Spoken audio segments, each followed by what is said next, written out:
안녕하세요. 성공예감 이대호입니다.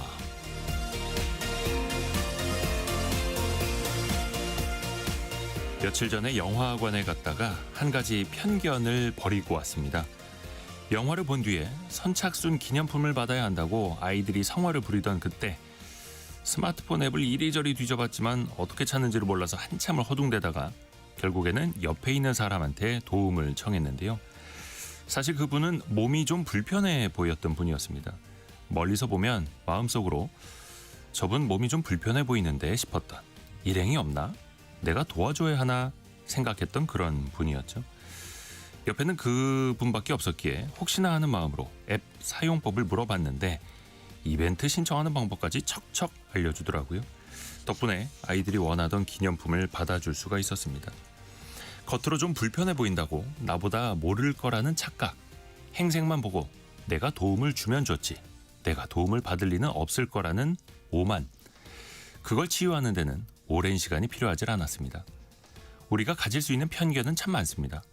겸손하게 산다고 해도 마음속에는 여전히 오만함이 큽니다. 도움을 받으면서도 편견을 고칠 수 있음에 더 감사한 시간이었습니다. 성공예감 이대호입니다. 출발합니다.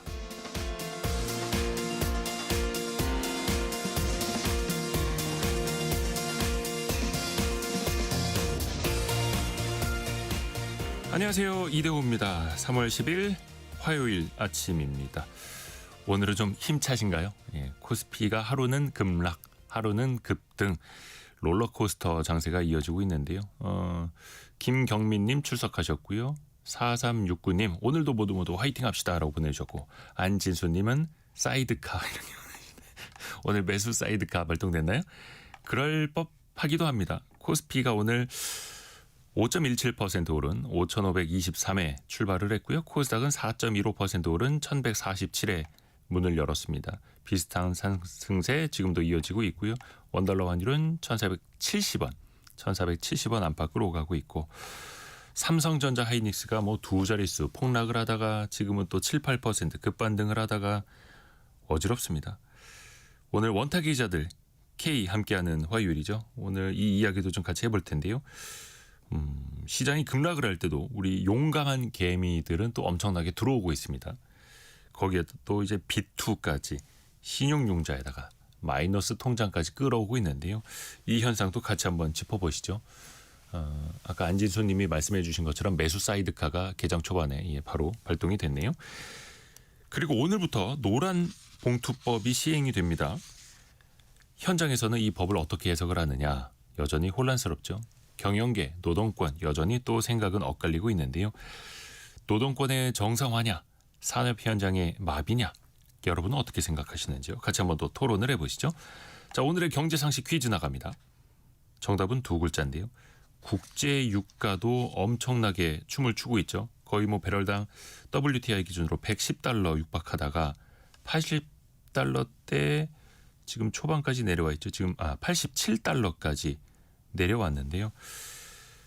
주유소 기름값은 또 여전히 강세이고요. 최근에는 휘발유보다 이게 더 많이 올랐습니다. 전국 주유소 평균 가격 휘발유가 리터당 1,905원, 그런데 이것은 1,929원으로 24원 이상 더 비쌉니다. 휘발유보다요, 이건 더 무거운 성분이 많죠. 원유를 끓여서 분리할 때 더 높은 온도에서 나옵니다. 화물차, 버스나 선박, 발전기처럼 힘, 또 효율을 중시하는 곳에 이게 널리 쓰이기도 하는데요. 전쟁 국면에서 물류, 산업, 군수 등 그 수요가 높아질 수밖에 없는 이것. 우리나라에서는 그 유류세 구조상 보통 휘발유가 더 비싸긴 한데 이번에는 수급 요인이 더 크게 작동을 하면서 휘발유 가격을 능가했죠. 우리가 흔히들 디젤이라고도 부르는 이것은 무엇일까요? 그 두 글자 정답을 맞춰주시면 됩니다. 짧은 문자 50원, 긴 문자 100원이 드는 샵 9730, 또 KBS 콩이 열려 있고요. 추첨을 통해서도 선물을 보내드립니다. KBS 콩과 유튜브를 통해서도 언제든지 다시 보고 다시 들으실 수 있습니다. 성공예감 이대호입니다. 자주 검색하시면 성공이 가까워집니다.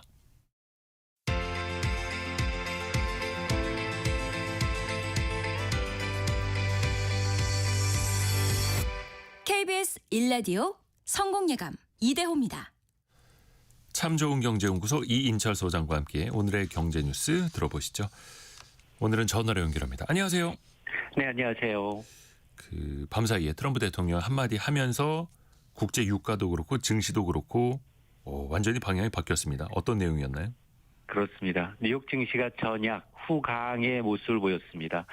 고유가 충격으로 급락세로 출발했지만 트럼프 대통령 전쟁이 거의 마무리되고 있다라는 발언에 장막판 급반등했습니다. 네.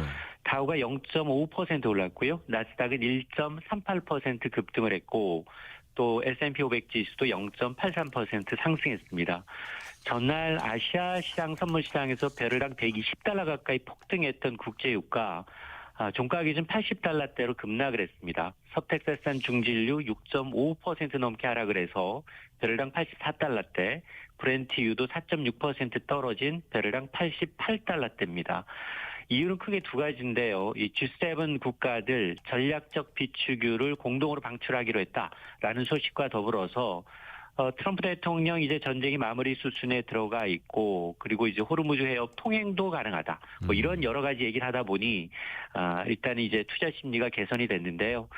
특히 이제 최근에 국제유가가 너무 빠르게 올랐다라는 이제 인식 속에 차익 실현 매물이 나온 것도 유가 하락 요인입니다. 네. 이렇게 이제 공급망 마비 우려가 거치니까 필라델피아 반도체 업종 지수가 3.9% 넘게 급등을 했고요. 엔비디아, 알파벳, 빅테크 기업들 상승세를 나타냈습니다. 다만 이제 유가 급등에 따른 이제 인플레이션 우려로 인해서 6월 이제 이 금리 동결 가능성이 거의 60% 가까이 치솟았습니다. 네.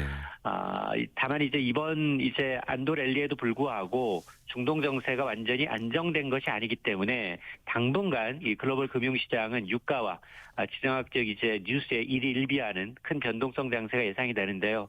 걱정은 우리나라입니다. 어제 이제 유가 쇼크로 6% 가까이 급락하면서 5,300손 내줬는데 어제 전 세계 수익률 꼴찌였거든요. 네. 최고 많이 빠졌는데 오늘은 또 개장하자마자 유가증권 시장 5% 넘게 급등하면서 매수 사이드카가 발동을 하고 있는데요. 어제와는 정반대입니다. 오늘은 시가총액 상위 종목 한 20여 개 종목 가운데 이제 방산주인 하나 에어로스페이스를 정도를 제외하고는 대부분 다 상승세를 보이고 있는 상황인데요. 삼성전자와 이제 SK하이닉스 7%, 8%대 움직임을 보이고 있고 현재 이제 수급별 주체를 보게 되면 외국인이 소폭 사고 있습니다만 즉 개인이 한 1,000억 원 가량 매도하고 있습니다. 그동안 거의 뭐 나홀로 상승했던 방산주들 전쟁 일찍 끝낼 수 있다라고 하니까 또 반락하는 모습들 나타나고 있고요. 투자자들에게 반가운 소식이 있습니다. 그동안에는 이제 배당을 받아도 배당을 좀 많이 받게 되면은 다른 소득이랑 합산하는 종합소득 종합과세 대상이 되잖아요. 이제는 세 부담이 좀 낮춰진다고요. 맞습니다. 그동안 이제 이자와 배당 소득이 연간 2천만 원을 넘게 되면 다른 근로소득, 사업소득 합산합니다. 네. 최대 45%의 종합과세가 적용이 되어 왔는데 그러나 올해부터는 일정 요건을 갖춘 고배당 기업에 투자한 경우에 한해 분리 과세가 적용이 됩니다. 즉 배당 소득을 다른 소득과 합산하지 않고 낮게는 14%, 30% 높게는 이 별도의 낮은 세율을 적용해서 세부담이 현저하게 낮아집니다. 일단 정부가 이런 특례를 도입한 이유는 기업들의 배당을 좀 늘리는 걸 유도하고요.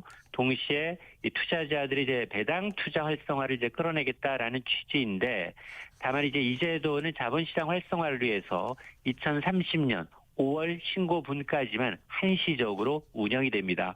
근데 주의할 건, 네. 나 배당주 샀으니까 당연히 소득 분리과세 되겠지가 아니라 가만히 있으면 적용되지 않습니다. 내년 5월 종합소득에 신고할 때 직접 신청서를 제출해야만 혜택을 받으실 수 있습니다. 그러니까 배당이 많아서 배당금을 많이 받으셔서 종합소득세 신고 대상자가 되는 분들이 5월에는 꼭 이걸 잊지 마셔야겠네요. 그리고 국제유가가 오늘은 조금 떨어지기는 했습니다만 앞으로 또 어떻게 될지 모르겠고 정부에서 추가 경정 예산 가능성까지 이야기하고 나섰어요. 맞습니다. 김용범 청와대 정책실장이 어제 브리핑을 했는데요. 네. 필요하다면 추경 논의를 진지하게 해야 하는 상황이 됐다라고 밝힌 겁니다. 열흘 전과 상황이 180도 달라진 거죠. 중동 전쟁으로 국제고가 급등하면서 기름값이 오르고 물가 상승, 산업 비용이 증가까지 이어질 수 있다라는 분석이 나오니까 정부가 이제 최악의 상황에 대비해서 재정 카드를 준비하고 있다라는 시그널로 해석이 되는데요. 사실 2022년 러우 전쟁 당시도 유가 보조금을 위해서 추경을 했던 것처럼 이번에도 민생 타격을 막기 위해서 선제적 재정 투입을 검토하겠다라는 의미로 풀이가 되고 있습니다. 사실 이제 중동 위기가 단기간에 끝나지 않게 되면 뭐 올해 성장률 전망, 물가 전망, 뭐 통째로 다시 짜야 되는 그런 위기감이 좀 큰데요. 다만 이제 정부 입장에서도 이 전쟁이 단기간에 끝날 수도 있기 때문에 뭐 지금 당장 추경을 공식화하기보다는 상황을 좀 지켜보면서 필요하다면 투입할 재정 여력을 좀 검토하는 단계다라고 보시면 될 것 같습니다. 또 미국의 관세 압박 여전히 또 살아 있는데 우리의 그 대미 투자 특별법 처리에 속도를 내고 있죠. 맞습니다. 국회 대미투자특별위원회가 어제 전체회의를 하고요. 한미 전략적 투자 관리를 위한 특별법을 만장일치로 의결을 했습니다. 이 법안의 핵심은 일단 미국이 약속했던 3,500억 달러 규모, 500조 원이 넘는 이 투자를 전담할 한미 전략 투자 공사를 설립하는 것이었는데요. 이 공사가 향후 이제 미국 내 뭐 에너지라든가 첨단 산업, 인프라 투자 등을 총괄하는 관리하는 역할을 맡게 됩니다. 특히 이번 법안은 이제 투자 결정 과정의 안정성을 높이기 위해서 리스크 관리위원회를 신설한 점도 눈에 띄는데요. 다만 이제 공사의 자본금이 당초 계획보다도 좀 줄어든 2조 원으로 확정이 되면서 정부가 전액 이제 출자해야 되는 상황인데요. 네. 법안은 어쨌든 국회 법제사법위원회를 거친 이후 오는 12일 국회 본회의를 최종 통과할 것으로 예상이 되는데 김정관 장관이 말했던 것처럼 우리가 이제 트럼프가 예고했던 이제 보복관세 대상에서는 좀 피할 수 있을 것으로 보여서 이번 법안 통과로 인해서 관세 장벽을 넘기 위한 어떤 우리 기업들의 대미 현지 투자와 정부의 지원이 더욱이 체계적으로 이루어질 수 있게 됐습니다. 그리고 또 최근에 뭐 설탕, 밀가루, 또 석유류까지 담합 확인이 되거나 또 의혹이 있는 곳도 많은데요. 대통령 또 담합하면 뭐 패가망신이다 이런 이야기도 있고요. 정부가 그 처벌 수위를 더 높이기로 했다고요? 맞습니다. 담합에 대한 처벌 수위가 상당히 강화됩니다. 지금까지는 비교적 경미한 담합의 경우에는 관련 매출의 적게는 0.5%, 많아봐야 3% 수준의 과징금이 부과됐었는데, 네. 자, 그러다 보니 기업 입장에서도 뭐 과징금 내면 말지 뭐 이 비용 정도로 받아들인 경우가 흔했습니다. 그러나 앞으로는 최소 기준 자체가 매출액의 적게는 10%, 많게는 15% 수준까지 상향 조정하겠다는 겁니다. 이렇게 되면 사실상 현재 20배 가까이 강화되는 셈인데요. 특히나 이제 중대한 담합이나 시장 질서를 크게 훼손하는 경우에는 과징금 하한이 18%까지 좀 높여서 기업에 상당한 재무적 타격이 될 수 있도록 하겠다라는 겁니다. 네. 여기다 이제 특수관계인의 부당하게 이익을 제공하는 이른바 사익편취행에 대해서도 과징금 기준이 최대 100%까지 상향될 것으로 보입니다. 결국 이번 조치는 이제 유가 급등기에 나타나는 일본 주유소, 정유사의 가격 담합과 같은 이런 걸 좀 종저준해서 부당이익보다 훨씬 큰 대가를 치르게 함으로 해서 시장 교란 행위를 좀 뿌리째 근절하겠다라는 강력한 경고의 메시지입니다. 농협 이야기 마지막으로 들어볼까요? 여러 가지 비리가 다 드러났네요. 맞습니다. 이 정부 합동 특별감사 결과를 보니까 농협 내부의 비위와 방만한 운영 실태가 정말 상당히 심각한 수준인 것으로 드러났는데요. 대표적으로 농업재단 간부가 쌀 소비 촉진 예산을 빼돌려서 자녀 결혼식비, 또 가구 구입비에 사용을 했고요. 또 직원은 이 돈으로 수백만 원대 커플링까지 마쳤습니다. 또 지금 이 농협의 중앙회 회장은 연봉 이외에 포상금 명목으로만 5년 동안 약 40억 원을 챙겼고요. 회장이 조합장으로 있던 특정 조합에 100억 원을 송금하는 등 특혜 지원 정황도 포착이 됐는데요. 퇴직 임원에게 순금과 여행권을 뿌리는 등 예산의 한 60%를 항목도 없이 주무르는 이른바 이제 무법지대의 식의 어떤 운영도 확인이 됐습니다. 정부는 이제 위법성이 큰 14건에 대해서는 수사를 의뢰하고요.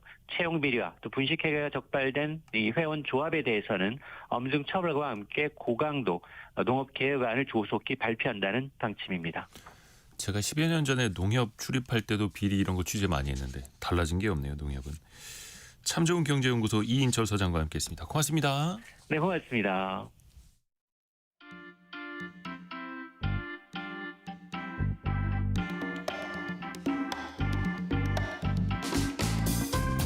지금 여러분께서는 KBS 1라디오 성공예감 2대호입니다를 듣고 계십니다.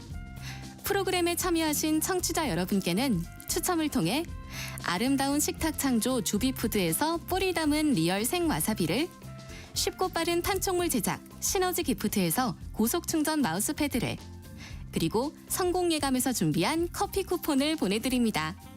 당첨자는 성공예감 2대호입니다 홈페이지에서 확인하세요.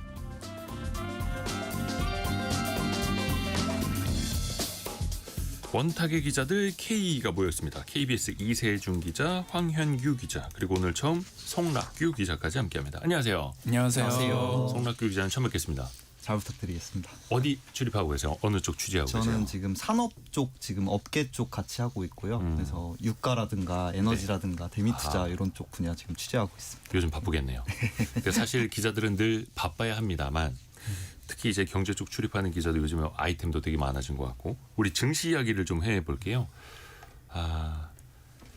3월 3일이었죠?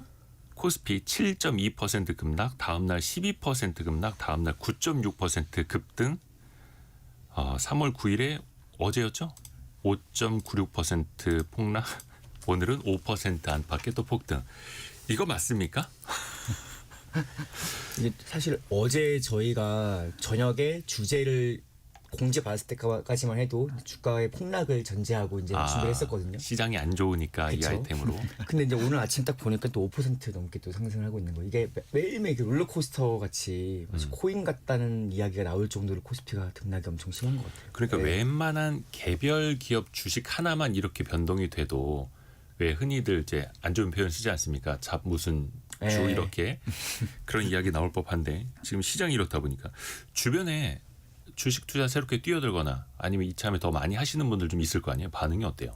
제 주변 같은 경우는 이제 원래 주식에 관심이 없는 친구들이 많았는데 네. 이게 그 한창 막 좋았을 때 이제 주식을 해야 되는 거 아니냐 해가지고 뭐 얘기들이 계속 나오더라고요. 그래서 원래 주식에 전혀 관심이 없던 사람들도 너무 좋으니까 들어가야겠다 했다가 이제 근데 말씀하신 대로 계속 널뛰기가 되니까 반응이 이제 그 손실을 본 분들도 있을 거고 이제 뭐 또 이익을 본 분들도 있겠지만은 또 그런 부분에서 변동성이 너무 크다 보니까 예측이 안 된다는 점에서 좀 그런 부분에 좀 어려움이 있는 것 같긴 합니다. 지금 시장은. 근데 확실히 그 저번 주에 이제 폭락했을 때 네. 보면은 개인들 그 개미들이 확실히 이거를 기회로 삼는 모습이 나타난 것 같아요. 이게 보면은 외국인이나 기관들은 이제 대거 매도를 했는데 보면은 폭락할 때마다 개인들이 대거 매수하면서 사실상 코스피 지수를 방어를 해봤거든요.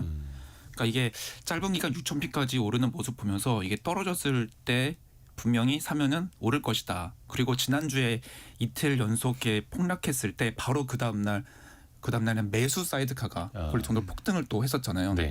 이런 경험이 나왔고 또 어제 폭락했을 때도 그럼 내일 또 오르지 않을까 했는데 역시나 오늘 또 오르기도 했었고 그러니까 그런 모습들을 경험을 하다 보니까 사람들이 이게 단타 욕심이 좀 날 수도 있고 또 급락하면 급등하겠구나 이런 기대 심리가 좀 많아서 확실히 개인들은 지금 많이들 매수하는 그런 움직임이 있는 것 같더라고요. 물론 우리가 예측할 수 없는 전쟁 상황이고 또 트럼프 미국 대통령 한마디에 따라서 이제 출렁이기는 합니다만 일단은 개인 투자자들은 시장이 빠질 때 사자. 용감한 개미들입니다. 용감한 개미들. 근데 이제 중요한 거는 그거예요. 자기 자본뿐만이 아니라 신용, 융자, B2, 마이너스 통장까지 많이 열리고 있다면서요.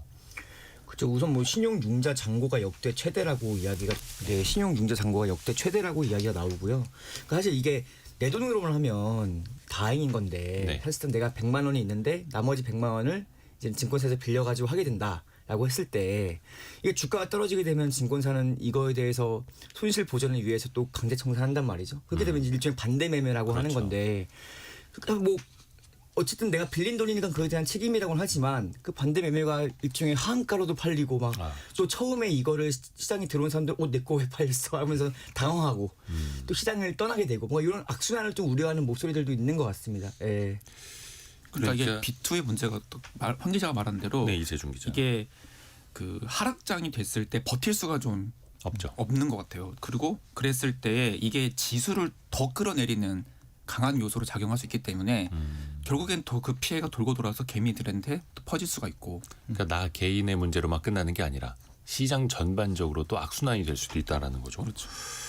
물론 이제 그런 기본적인 거는 왜 신용융자 같은 거 처음에 뚫을 때 뚫는다는 표현이 좀 그렇습니다만은 증권사랑 약속을 할 때 여러 가지 뭐 약관을 다 읽어보도록 하기는 하는데 알고 하셔야 될 텐데 모르고 하시는 분들도 분명히 또 있다라는 거고요.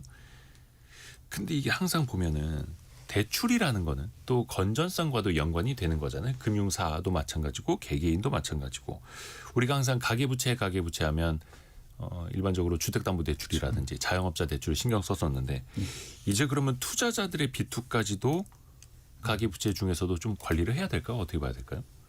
그러니까 지금 증권사 송락규 기자. 돈뿐만 아니라 그 은행 마이너스 통장까지 이제 동원되는 투자라는 점이 좀 문제일 것 같아요. 네. 이게 신용대출뿐만 아니라 그 지금 어쨌든 5대 은행의 마이너스 통장 잔액 자체도 지난달 기준으로 39조 4천억 원에서 지금 40조 7천억 원대까지 올라갔거든요. 네, 이것도 그래서 며칠 만에. 네, 이렇게 됐을 때 이제 뭐 증시 문제가 개인 투자자 손실도 있지만은 이게 가계부채 리스크로 변질 가능성도 있고 또 말씀하신 아까 반대매매 이런 부분에서 또 낙폭을 더 키울 수도 있다는 부분에서 그런 점에서 조금 우려가 되는 지점도 있는 것 같습니다. 그리고 사실 우리가 황교안 항상 기자. 네, 네. 그 대출에 대한 부실성을 이야기할 때 주택담보대출 이야기를 많이 하는데 사실 주담대는 담보가 있는 거잖아요. 그러니까 이게 만약에 내가 아파트 10억이라고 하는 거에 대한 담보가 있기 때문에 이거에 대한 어쨌든 간에 안전한 부채라고 보는 시선들도 분명히 있거든요. 근데 사실 이거는 신용이라고 하는 보이지 않는 담보 그리고 주식이라고 하는 담보 심지어 그도 떨어졌어. 라고 사실상 주담대 우리가 흔히 하는 주담대보다는 훨씬 더 불안한 대출이라고 봐야 되기 때문에 사실 요거에 대한 관리는 할 수밖에 없지 않나. 뭐 방안이 정확하게 뭐가 나올지 모르겠으나 아마 금융당국도 이거에 대해서 주의 깊게 본다라고 하는 입장이긴 합니다. 네. 이게 주식시장의 그 B2 이른바 신용융자를 끌어다 쓰는 게 이게 참 아이러니합니다. 이름은 신용융자인데 분명히 담보가 있는 거예요. 주식을 담보로 하고 증권사는 그 빌려주지만 절대 떼일 일이 없습니다. 거의 없죠. 그 바로 이제 한 130% 밑으로 담보 비율이 내려가면 하한가로라도 팔아서 그 100%를 회수할 수 있으니까 증권사는. 위험한 건 이걸 끌어오는 사람들만 그렇다는 거고. 근데 우리가 건전성 이야기도 했습니다만 그렇다고 이거를 이제 신용대출이기 때문에 신용대출 자체를 규제하거나 줄여버리면 다른 뭐 생활자금이라든지 이런 쪽으로 또 부작용도 생길 수 있잖아요.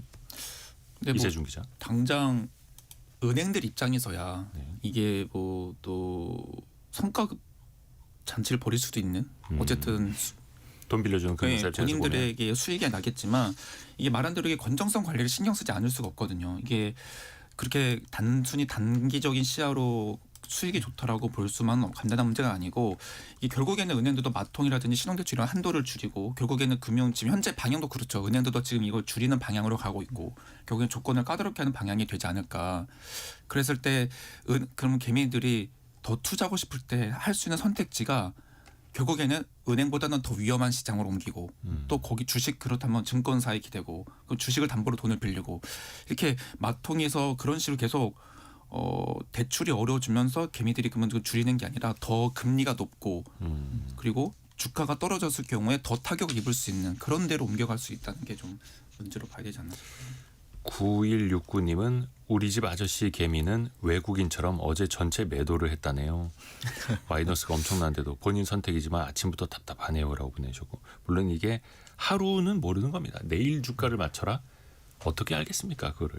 그런데 이제 뭐 한 달, 1년 또 이제 뭐 미국 증시 같은 경우는 20년으로 보면은 올라갈 확률이 100%였다. 뭐 이런 식으로 우리가 그래서 중장기적으로 생각을 해야 되는 거고요. 이창영님은 도박판에서도 잃은 사람에게 그 현장에서 대출해 주는 게 더 잃게 하고 판을 키우는 것이지요. 이렇게도 보내주셨고요. 다만 이제 주식시장은 또 도박판은 아니고 이게 사실 정당한 시장에서도 도박을 하시는 분들이 있고 도박판에 가셔서도 확률을 계산하시는 분들이 있는 거니까요. 이거는 또 하나 우리가 이야기할 수밖에 없는 게 이제 레버리지 상품들입니다. ETF, ETN 레버리지 상품들이 많죠. 어저께만 하더라도 그 유가에 베팅하는 ETN들이 막 상한가들 많이 갔었고 오늘은 아마 급락을 할 거예요. 또 여기에 또 사람들의 관심이 많이 몰리기도 합니다. 이 현상들을 좀 어떻게 보세요?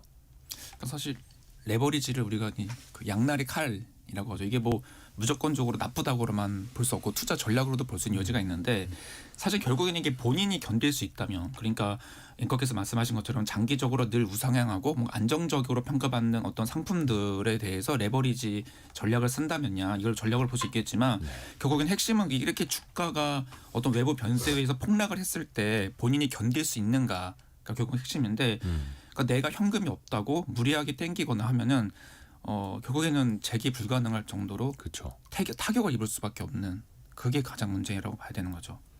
왜 그 레버리지를 많이 쓰시는 신용융자도 그렇고 비투를 많이 쓰시는 그 투자 고수분들도 저는 많이 알거든요. 근데 그분들은 원칙이 있어요. 시장이 과열될 때 올라갈 때 쓰는 게 아니라 남들이 막 투매하고 공포에 휩싸이고 주식을 막 다 던지고 있을 때 그때 빚을 내서라도 더 산다는 거죠. 근데 모든 대부분 사람들이 그거를 머리로는 알고 있는데 실제로는 안 돼요. 그렇게 하긴 쉽지 않죠, 사실. 어제 같은 날만 하더라도 그 원유 선물 뭐 레버리지 ETN 이런 것들 뭐 거의 60%까지 올라간 거 있거든요. 사람들이 그냥 사고 싶죠. 오늘은 그 완전 180도 반대 상황이 또 펼쳐지고 있고 이건 아무도 모른다는 거. 공매도도 많이 늘고 있어요 최근에. 황영규 기자. 네, 뭐 공매도 거래 대금만 먼저 말씀을 드리자면 이제는 거의 뭐 한 달 전보다 2조 원 넘게 공매도 거래 대금이 늘었다고 보시면 돼요. 그러니까 사실 그 말은 즉슨 하락에 베팅하는 자금이 적지 않다라고 이해할 수 있을 것 같은데 네. 사실 이것도 저희는 공매도가 늘어난다면 주가가 오른다면 그걸 사실 받아주는 거는 개인들의 역량 지금 시장으로 보면은 개미들이 그걸 사실 받아줘야 주가가 이제 지탱이 되는 건데 뭐 공매도 하겠다는 사람들은 공매도 하겠다고 하지만 과연 이거에 대해서 개미들이 받아줄 수 있는가? 아까 전에 말씀하신 대로 저만 해도 사실 주가가 내려가면 사야 된다는 걸 알겠거든요. 근데 현금이 없어요. 이미 주식시장에 이미 들어와 있는 사람들은 이미 이제까지 상승장을 보면서 불탄 사람들도 많이 많을 거고 적지 않을 거고 좀 자금도 늘려왔기 때문에 과연 이것들을 개인 투자자들이 받아낼 체력이 있는가 그것들은 또 다른 문제인 것 같아요. 네. 일단은 그 시장의 변동성이 커진 거는 외국인한테나 기관한테나 개인한테나 마찬가지인 거고 또 어떻게 보면 그 공매도가 하나의 해지 전략으로 수익을 좀 확정시키려는 아니면 그 변동성을 좀 자신의 수익 내에서는 좀 줄이려는 그런 전략으로도 활용이 될 텐데 그런 전략이라면 나쁘지 않겠습니다만 그냥 휩쓸려 나간다면 그게 또 하나의 또 위험 요인이 될 테고요. 환율 이야기를 좀 해볼까요? 오늘 지금 원달러 환율이 1471원대인데 오늘은 환율이 많이 빠지진 않네요. 증시 반등하는 것 치고는. 환율도 변동성이 많이 커졌습니다. 1,500원을 넘기도 했었고 뭐 한국은행도 그렇고 구두 개입을 하고는 있습니다만 어떻습니까? 기자분들이 보시기에는. 한국은행도 그 고민이 좀 깊어질 수밖에 없는 게 이게 네. 지금 상황에서 그 변동성이 좀 있는 상황에서 금리를 내리면은 또 환율이 더 오를 수도 있고 반대로 올려버리면 또 경기 부담이 있을 수 있잖아요. 그렇죠. 그래서 당분간은 금리를 뭐 크게 뭐 예측할 수는 없겠습니다만 크게 움직이기보다는 좀 뭐 말씀하신 구두 개입이라든가 시장 안정 메시지나 외환시장 대응 같은 미세 조정에 좀 집중하지 않을까, 관망을 좀 하지 않을까 생각합니다. 우리가 환율 있었죠. 주제를 얘기할 때 구두 개입 얘기를 늘 했던 거 맞아요. 예, 같아요. 많이 그러니까 했죠. 이게 사실 이게 구두 개입이라는 게 효력이 예전만 하지 못하고 이제 좀 시장에서도 그 효과가 확실히 좀 제한적으로 나타나는 것 같아요. 지금 보면은 1,500원까지 갔다고 하니까 이게 뭐 그 2009년 금융위기 이후에 가장 높은 수준이라고 하는데 이게 그 손학규 기자가 말한 것처럼 우리나라는 이제 사실상 이게 전체적인 방향 자체가 경기 부양 때문에 금리를 낮춰야 하는 어떤 압박들이 계속 있어 왔는데 지금 6번 연속 동결을 했잖아요. 그런 그렇죠. 일을. 그 이후로 항상 들었던 게 환율 문제였거든요. 지금 미국은 경기가 아직 그 금리를 인하하는 움직임 자체가 없는데 우리나라만 이렇게 금리를 낮추기에는 환율 부담이 되기 때문에 이 문제가 해결되지 않는 한 그 경기 부양을 위한 어떤 환율 그 금리 조정은 좀 힘들지 않을까 어딘가에 좀 갇혀 있는 거죠. 그러니까 미국의 중앙은행 존재 이유라고 해야 될까요? 원칙이 첫 번째가 물가, 두 번째가 고용이고 우리나라는 첫 번째가 물가, 두 번째는 금융 안정인데 그 금융 안정 안에 부동산도 들어가 있고 환율도 들어가 있고 그러다 보니까 조금 더 복잡하고 그러니까 힘이 지금은 들죠. 내릴 것이냐 말 거냐보다도 지금 우리 국제유가가 계속 이슈잖아요. 네. 그러니까 국제유가가 지금 뭐 100달러 넘는데 계속해서 더 오른다면 이제는 물가 우리나라 같은 경우는 원유 의존도가 높기 때문에 물가 상승 영향이 장기적으로 타격을 입을 수밖에 없는데 그럴 때는 이제는 기준금리 상승도 하나의 선택지가 될 수 있다는 그렇죠. 거죠. 그거는 이제 기준금리를 인상해야 하는 요인인 거죠. 환율의 상승이라든지 물가 부담만 놓고 보면. 근데 또 경기가 또 좋지 않다 보니까 앞에서도 뉴스 통해 전달해 드렸습니다만 정부에서도 추경해야 하는 것 아니야? 라는 이야기가 나오고 있는 판에 금리를 인상한다. 이게 또 앞뒤가 또 안 맞기도 하고요. 그러니까 어딘가에 더 막 갇혀 있는 느낌인 거죠, 지금. 이러지도 저러지도 못하는 상황. 그렇죠. 그러니까 정책적인 수단도 지금 제한적일 수밖에 없는 거고요. 다시 증시로 좀 돌아가서 보면 시장이 이제 뭐 5,000대 초반에서 6,000대까지 그 진폭이 뭐 1,000포인트가 넘는 그런 상황이 이제 이어지고 있는데 또 일각에선 그래요. 6,300까지 너무 빨리 갔다. 과연 내실이 있었던 거냐? 모래성 아니냐? 근데 기자분들이 보기에는 좀 어떻습니까? 이게 외부 변수가 더 큰 건지 내부에서 좀 너무 거품이 생겼던 건지 어떻게 봐야 될까요? 황영규 기자. 사실 뭐 저희가 전문가가 아니기 때문에 사실 전문가들도 이야기가 갈리는 부분이기도 한데 분명히 뭐 외부 변수와 내부 변수 둘 다 작용한 것처럼 보이긴 하고요. 첫 번째로 전제를 말씀드리자면 네. 물론 지금 뭐 외부 변수로 보면 이번에 뭐 중동 리스크 포함해서 뭐 유가 상승 여러 가지가 있는데 사실상 또 반대로 다른 아시아 증시들도 다 같이 흔들리긴 했지만 코스피가 또 유난히 더 떨어진 것도 맞거든요. 그에 대한 원인을 보면 사실 많이 올랐기 때문에 많이 떨어진 거라고 사실 볼 수밖에 없지 않나? 예, 그래서 너무 단기간에 가보지 않은 길을 간 거잖아요. 우리가 이때가 6,000피를 5,000피도 어려울 것 같은데 6,000피를 찍었고 그럼 넘나드는 상황에서 뭔가 좀 일종의 그렇게 보면 가보지 않은 길이었기 때문에 조금 더 불안한 부분들도 있었고요. 또 이 증시 지금 코스피 증시를 보면 아까 우리가 언뜻 말하긴 했지만 레버리지 같은 부분들도 분명히 위험 요소였고 또 레버리지 ETF 비중도 점점 커진 상황이었기 때문에 더 크게 흔들릴 수밖에 없지 않나 싶은 생각이 들고요. 또 어쨌든 또 계속 보면은 양극화 이야기들이 계속 나왔었잖아요. 뭐 특정 섹터에 대한 쏠림들이 있었다. 가령 뭐 삼성전자, SK하이닉스, 뭐 반도체주 중심으로 쏠렸기 때문에 거기가 흔들려 버리면 거의 코스피 전체가 흔들려 버리는 모습이 또 한 번 그렇죠. 나타났던 것 같아요. 예. 황 기자가 말한 거에 대해 하나가 추가로 하자면은 네. 지금 우리가 앞에 얘기했던 환율 문제도 있는 것 같아요. 그러니까 지금 원화 가치가 폭락하고 있는데 그 외국인들이 지금 다 던지고 있잖아요. 우리 코스피 주식을. 그러니까 투자자 입장에서는 이제 원화를 들고 있는 게 손해가 돼버린 거고 그런 차원에서 보면 최근에 지금 전 세계에서 증시가 가장 많이 오른 게 우리나라니까 증시도 많이 올랐겠다. 이익 실현하고 빠지는 외국인들이 또 그만큼 많다고 또 볼 수 있겠죠. 그러니까 외국인 투자자들이 2월 13일부터는 좀 추세적으로 한 달 가까이 순매도가 있었고 오늘은 한 4,400억 정도 이 시각 현재는 순매수를 또 하고 있고 말씀하신 것처럼 외국인 입장에서 보면 원화가 약세일 때는 원화 자산으로 그들은 또 손해를 볼 수 있는 거니까. 근데 다만 그 코스피 PER이라고 하는 주가 수익 비율 전반적으로 놓고 보면 한 5,500선이면 9배가 안 될 거예요. 과거 우리 증시가 8배에서 12배 사이 움직였었고 원체 이제 삼성전자 하이닉스 반도체 관련된 실적 추정치가 가파르게 올라가고 있다 보니까 분명히 이제 실적은 뒷받침이 되고 있는 증시의 흐름인 거고 그러다 보니까 반등할 때 제일 많이 올라가는 게 또 반도체 관련 주식이기도 하고요.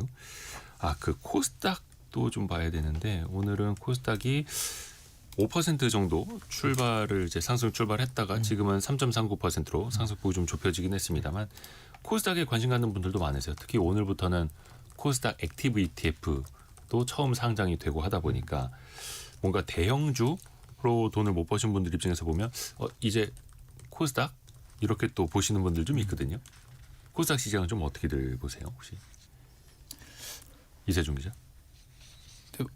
솔직히 최근 들어서 이제 코스피가 늘 많이 올랐고 코스닥은 사실상 그 정체돼 있었는데 최근 들어서 이제 좀 관심을 갖는 시장인 것 같아요. 그래서 코스피가 뭐 단기간에 많이 올랐기 때문에 또 정부에서도 계속해서 코스닥 그 부실 기업 퇴출시키고 여러 가지 또 그 전략을 쓰고 있기 때문에 단기적으로 그런 기업 밸류 프로그램에 차질 없이 진행이 되고 또 그런 믿고 투자할 수 있는 어떤 주식시장이라는 인식이 생기고 한다면은 뭐 개미들이나 이런 사람들도 분명히 관심 가질 만한 요인이 되지 않을까. 그리고 황현우 기자? 그리고 네. 코스닥 시장 자체가 기본적으로 외국인이나 기관보다는 개인 투자자들 비중이 코스피보다 높거든요. 그러니까 지금같이 이렇게 개미들이 투자에 관심을 많이 있는 시점에서는 코스닥 시장 자체에 대한 시선이 뭔가 외국인들의 놀이터, 뭐 기관의 놀이터라고 하는 코스피의 일종의 단점을 좀 보완해주는 이미지들도 분명히 있는 것 같아요. 예. 또 그래서, 정부가 네. 지금 또 송학규 기자? 코스닥에 대해서 더 시장 활성화하겠다고 계속해서 이제 정책들도 내놓고 있고 그런 부분에 대해서 이제 꾸준히 나아가고 있기 때문에 문제는 약간 신뢰일 것 같아요. 코스닥 앞으로 이렇게 믿고 이렇게 가도 되나 이 부분에 대해서 어느 정도 보장만 된다면 좀 더 상장할 수 있는 뭐 여지도 충분히 있지 않을까. 네. 네, 신뢰성 문제. 근데 사실 우리 증시가 개인 투자자 중심의 시장이죠. 코스피는 거의 절반 한 40-50% 가까이, 코스닥은 한 70% 이상이 개인 투자 자금의 자금으로 이제 거래가 되고 있는데 미국은 대부분이 이제 기관 중심이라고 하고 우리도 그걸 바꿔야 한다라고 하는데 사실은 잘 안 바뀝니다. 어차피 기관에 맡기는 자금이 개인 투자자 자금이기도 하고 우리나라 투자자들은 워낙 이제 자기 주체성이 강하기 때문에 그러니까 어찌됐든 간에 우리 시장은 변동성이 클 수밖에 없다라는 것도 또 이해를 하고 투자를 또 하셔야겠죠. 저희가 두 번째 이슈로 넘어가기 전에 경제 상식 퀴즈 한 번 더 내드리고 가겠습니다. 오늘의 정답은 두 글자인데요. 우리가 항상 휘발유보다는 이게 조금이라도 더 저렴해라고 생각을 하고 있었으나 최근에는 가격이 역전됐죠. 오늘 기준으로 전국 주유소 평균 가격을 보면요. 휘발유는 리터당 1,905원, 이것은 1,929원이라고 합니다. 이거는 원유를 정제할 때 끓는 점이 더 높죠. 더 무거운 구간에서 뽑히고요. 화물, 뭐 선박, 트럭, 버스 등등 산업용으로도 또 많이 쓰이고요. 그러다 보니까 이게 수요를 줄이기가 좀 어려운 편이죠. 휘발유 같은 경우에는 사람들이 가격 올라가면은 차 안 끌고 나올 수가 있는데 이거를 두 글자로 뭐라고 부를지 정답을 맞춰주시면 되는데요. 김경민님, 이것 2,000원대에 도착했네요. 유유 이렇게 보내주셨고 3723님은 제주는 지금 2,260원 넘었어요. 셀프에서도 이렇게 보내주셨네요. 많이 올랐습니다. 4058님은 오랜만에 포항 출장 갑니다. 엄청 먼 거리여서 기름값이 걱정입니다. 이렇게 보내주셨고 김명환님, 동생이 트럭 기사인데 정말 요즘에 한숨이 절로 나온다네요. 얼른 전쟁이 끝나길 빌고 또 빌어봅니다. 라고도 보내주셨고요. 4578님은 화물차 기사입니다. 미치겠습니다. 라고 보내주셨네요. 7294님은 중장비 기사입니다. 한 달 전보다 하루 작업, 연료값이 15만 원 더 들어갑니다. 장비 대금은 전쟁 전이나 그대로인데 이것 가격이 치솟고 있어서 중장비를 그만둬야 하는지 걱정입니다. 근데 이분들은 또 일감을 주신 분하고의 또 신뢰가 있기 때문에 기름값 올라도 멈출 수도 없는 일이고요. 지금은 또 견디는 수밖에 없는데요. 뭐라도 좀 보내드려야겠습니다. 7294님 비롯해서 힘내시길 바라겠고요. 짧은 문자 50원, 긴 문자 100원이 드는 샵 9730 또 KBS 콩으로 그 두 글자 정답 보내주시면 됩니다.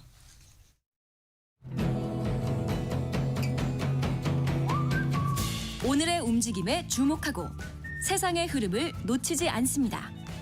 여러분의 내일을 응원하며 성공의 열쇠를 함께 찾아갑니다. 성공예감 이대호입니다.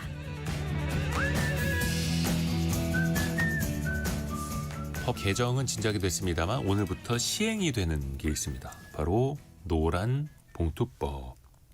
당연히 노동계, 경영계 생각, 반응 엇갈릴 수밖에 없는데 저희가 좀 다룬 지가 오래돼가지고 큰 개념부터 좀 누가 짚어주시겠어요? 일단 핵심은 네, 두 송학규 가지인데요. 하나는 그 하청 노동자가 원청 사용자와 직접 교섭할 수 있도록 이제 사용자 범위를 좀 넓히는 겁니다.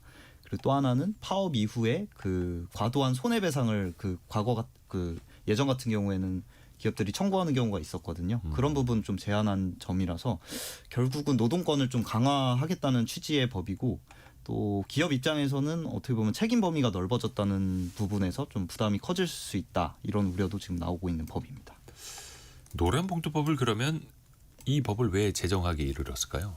이게 왜 노란 봉투냐면은 과거에 쌍용 자동차 네. 파업을 했을 때 그 손해배상으로 수십억 원을 노조가 받으니까 소송을 받았었죠. 그렇죠. 그래서 그 손해배상 판결을 받았거든요. 그래서 노동자들을 돕기 위해서 노란 봉투에 성금을 담아 보내는 그런 캠페인에서 유래가 됐습니다. 그래서 여기는 그 하청 노동자도 진짜 결정권자들이랑 대화할 수 있게 권리를 보장해주자. 그리고 파업했다고 해서 이렇게 삶이 파탄나지 않게끔 최소한의 그런 장치들은 좀 마련해주자. 그런 취지에서 이 법이 도입이 된 겁니다. 그러게요. 이게 사용자 범위가 확대가 되고 교섭 창구도 마찬가지고 손해액 산정 기준은 전체 단체보다는 개개인의 가담 정도에 따라서 청구를 해야 한다. 이렇게 더 어떻게 보면 사용자 측에 조금 어렵고 노동자의 좀 권리를 더 보장해주는 그 방향이죠. 또 현장이 좀 혼란스럽긴 합니다. 그 우선은 사용자의 개념부터 좀 생각을 해보면 우리가 쉽게들 보면은 하청 노동자도 원청 사용자. 그러니까 일감을 준 그 기업 경영진과 교섭을 할 수 있게 된다라는 건데 긍정적인 평가도 있고요. 또 그 대상이 너무 모호하다라는 평가도 있거든요. 이걸 좀 어떻게 봐야 될까요? 그러니까 이게 이세준 기자. 그 모든 하청업체가 무조건 원청이랑 교섭을 할 수 있는 것도 아닙니다. 이게 결국에는 그 하청업체가에게 실질적인 영향을 줄 수 있는다면 원청업체와 교섭을 할 수 있다는 거거든요. 실질적인 영향. 그러니까 실질적인 영향이 그럼 어떤 거냐? 관점이 당연히 다를 수밖에 없죠. 하청업체 입장에서는 그 원청에 계속해서 교섭을 요구할 거고 원청 입장에서는 우리는 너네에게 실질적 영향을 주고 있지 않아라는 입장을 계속 견지할 그냥 수밖에 일감만 없고. 드린 겁니다. 뭐 이러면 그래서 고용노동부에서 나름의 기준을 제시한 게 구조적 통제라는 개념을 썼거든요. 그러니까 원청이 하청 노동자에게 뭐 근로시간이라든지 뭐 작업 아하. 방식이나 임금 이런 거를 구조적으로 통제를 하면요 교섭할 수 있다 이건데 이건 역시도 좀 모호할 수밖에 없죠. 그러면은 작업 방식이나 근로시간 이런 거를 어떤 식으로 어떻게 개입을 하고 어떻게 통제를 해야지만 이거를 구조적 통제라고 볼 것이냐. 이게 아마 앞으로 줄 소송이 이어질 수밖에 없을 것 같습니다. 그러게 이것도 현장을 봐야 되는 거고 예를 들어서 성공이라는 회사가 예감이라고 하는 회사에 어떤 뭐 이런 종이 A4 용지 몇 개 만들어 주세요라고 해서 그냥 받아만 오면은 뭐 교섭 대상이 아닐 수도 있겠으나 한 공간에서 뭐 인력을 외주를 준다라든지 같이 또 섞여가면서 일하면서 아 이거는 좀 이렇게 해주세요 막 이렇게 계속 이제 지도하고 이야기를 한다면 이거는 그럼 또 교섭 대상이 되나 또 이렇게 볼 수도 있겠고 또 사내 하도급인 경우에서도 이제 그 말씀하신 대로 그 이세준 기자가 얘기한 대로 이게 뭐 작업 방식이라든가 근로 시간을 직접적으로 통제하는 경우에는 이게 대상이 될 수도 있지만 그게 또 아닐 수가 있거든요. 그래서 그거를 어떻게 해석하느냐가 정부도 어쨌든 이거를 지침이 워낙 애매하니까 이런 부분 이제 뭐 시행하면서 뭐 최대한 지원하겠다 해가지고 이제 뭐 그런 기구도 만든다고 하기는 하는데 또 하나 이제 뭐 첨언하자면 그 보조 지표로 활용하겠다고 한 게 경제적 종속성이거든요. 이게 그러면 단순히 하청의 매출이 하청업체 그 하도급 업체의 매출이 원청 업체에 전적으로 의존하는 경우에 뭐 이게 해당이 되는 거냐 아니면 이것만으로 원하청 관계를 설정하는 거냐에 대해서도 이제 사실 기업이나 업계 쪽에서는 또 우려가 있기 때문에 뭐 이런 부분을 잘 정리해 나갈 필요가 있을 것 같긴 합니다. 예. 뭔가 용어 정의에 대해서도 용어는 정해놨지만 그걸 또 해석하는 것도 또 달라질 수도 있겠고 뭔가 어디선가 계속 하나하나 유권 해석을 내려줘야 될 것 같은 느낌인데요. 어렵습니다. 또 하나가 파업에 따른 그 손해배상 소송을 이제 제한하는 거. 뭐 당연히 노동계는 환영을 하고 경영계에서는 또 역시나 불만이죠. 좀 이건 어떻게 봐야 됩니까? 그 이세준 기자. 사용자 입장에서는 이게 하청 업체가 한두 군데가 아니고 네. 이게 일일이 교섭하고 협상하면 일이 돌아가지 않는다라고 볼 수밖에 없겠죠. 그리고 원청 입장에서 너네가 우리 교섭 대상이 아니야라고 하면은 하청업체는 바로 소송을 걸겠죠. 그러니까 이게 대법원까지 뭐 가서 판례가 쌓이고 여러 가지 시행착오를 겪은 다음에서야 뭐 기준이 마련되면 모를까 아마 당분간은 진통이 예상될 수밖에 없고 그리고 아까 말했듯이 쟁의 권한도 범위도 넓어졌기 때문에 이게 파업 범위도 넓어져서 하청업체가 모두 다 원청을 대상으로 뭐 파업을 하면은 이게 산업에도 우리가 또 회사가 운영하기가 상당히 좀 쉽지 않다. 뭐 이렇게도 경영계가 또 우려하고 있는 상황이라고 봐야 됩니다. 그 교섭 내용 요 하나 좀 더 다루자면 그 과거에는 뭐 파업을 이제 요구할 수 있는 권리, 파업에 들어갈 수 있는 그 요인 중에 하나가 임금, 복지 이런 게 주였잖아요.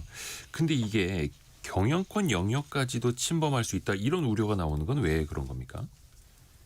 그러니까 이거를 사용자가 가장 우려하는 부분인 건데 그러니까 예를 들면 뭐 구조조정이라든지 어떤 경영상의 어떠한 결정 것들이 예전에는 어떤 교섭이라든지 이런 쟁의 대상이 아니었는데 이제는 파업의 조건으로 볼 수 있는 대상이 되는 거죠. 그러니까 이것도 사실은 아직까지는 이게 또 명확하지가 않은 게 또 상충되는 부분이 있습니다. 사용자가 보기에는 네. 야 이거는 교섭 대상이 아니고 우리의 온전한 경영권의 영역이야라고 보는데 노조에서는 분명히 이거 너희들의 이런 결정이 우리 노동자들에게 미친 영향이 지대하기 때문에 이거는 우리가 파업의 조건으로 볼 수 있어. 이렇게 말할 수 있기 때문에 이건 역시 하나하나가 다 대립될 수 있는 그런 사안이라고 봐야 됩니다. 가령 예를 들면은 네. 이제 지금 휴머노이드 로봇이라든가 이제 자동 공정화 이런 부분이 지금 기업들은 관심이 많잖아요.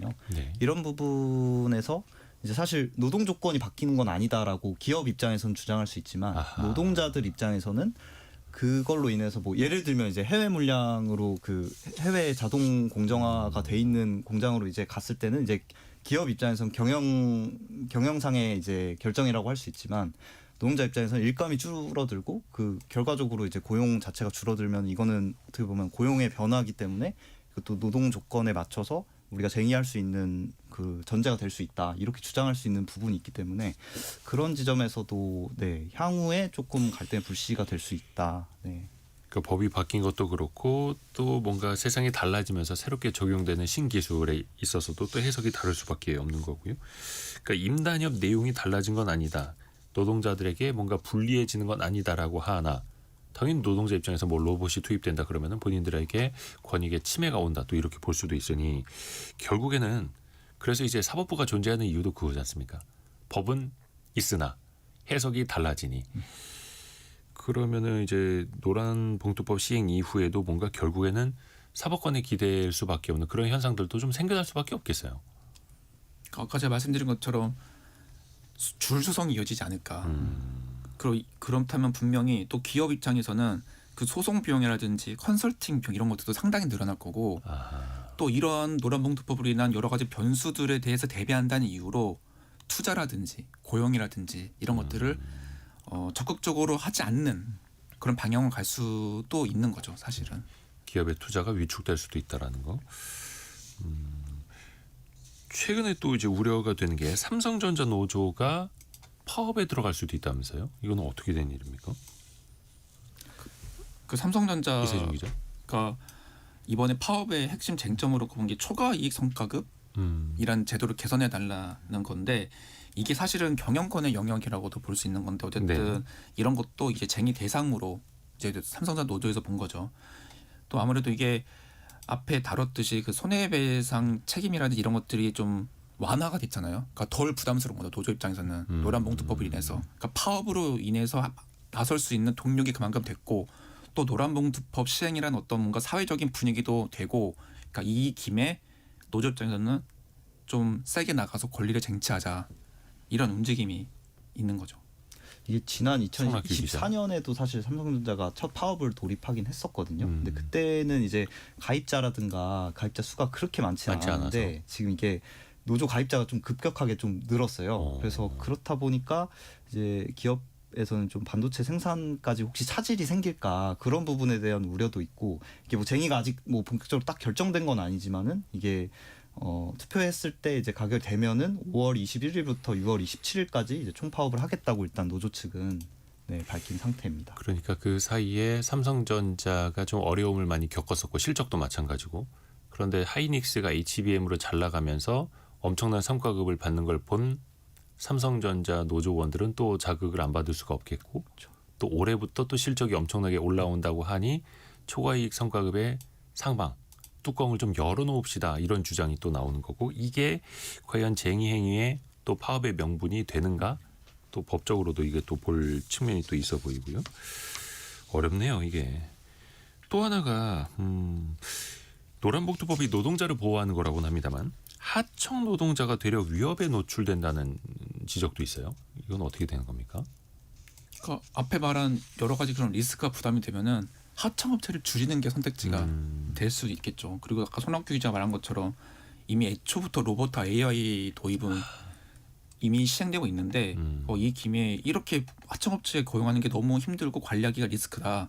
그러면 이제 사용자 입장에서는 뭐 해외로 국내법 적용을 받지 않는 해외로 옮겨서 진행을 하든가 하청업체에 고용하는 수를 줄이든가 이런 식의 전략을 쓰게 된다면 결국에는 하청 노동자 일자리가 감소되고 그런 하청업체들이 도산할 수 있는 그런 영향이 나올 수 있어요. 그러니까 항상 대체할 방법을 찾을 수 있다라는 거죠. 해외로 생산 기지를 옮기거나 아니면 로봇 도입을 더 빠르게 확대하거나.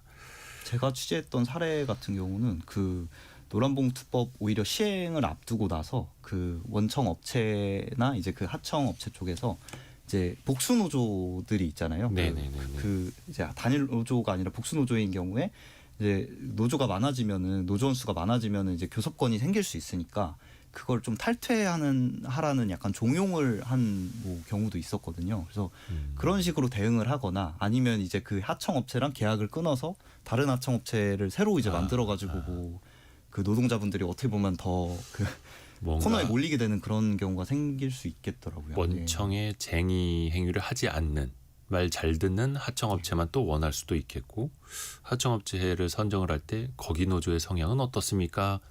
또 이렇게 볼 수도 있겠고 이게 참 양날의 검이기도 합니다. 우선은 오늘부터 이제 시행이니까 또 이후에 나타나는 일들도 우리가 또 모니터링을 하면서 추후에 또 토론을 하면 좋을 것 같네요. KBS 이세중, 송락규, 황현규 기자였습니다. 고맙습니다. 고맙습니다. 벌써 마무리할 시간인데요. 국제 유가 정말 춤을 추고 있지 않습니까? 최근에는 WTI가 86달러대까지 좀 진정은 되기는 했습니다만 이 외부 변수 어디까지 어떻게 봐야 하는지 또 투자할 때의 주의점까지 같이 한번 들어보겠습니다. 잠시 뉴스 들으시고요. 10시 5분에 금방 다시 돌아옵니다.